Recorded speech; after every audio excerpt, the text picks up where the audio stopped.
जखन अहाँ नैहर 2 किलो मिठाई लऽ कऽ जेबै और ओतऽ अहाँके जे 1000-2000 रुपया हाथ में पकड़ा देल जाए और कहे कि जो अपना पसंद से साड़ी लो या विदाई, तब बुझियो अहाँ के घर के बेटी छी।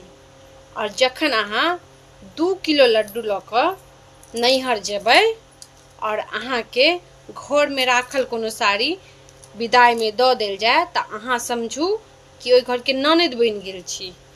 और जखन अहाँ आधा किलो लड्डू लऽ कऽ नैहर जेबै और अहाँ के भौजाई ओतऽ ही हंस कऽ विदा कऽ दिया, तखन अहाँ बुझ जाओ कि अहाँ ओइ घर के फुफुआ साउस बनि गेल छी, फुफुआ साउस। और आब अहाँ के मायका जेला से कोई फर्क नहीं पड़े छै, जेबै तबो आ नहीं जेबै तबो कोई फर्क नहीं पड़ते। की बुझलिए? तो ई छै समाज के असली सच्चाई जे सब के साथ एक न एक दिन होइते छै ने।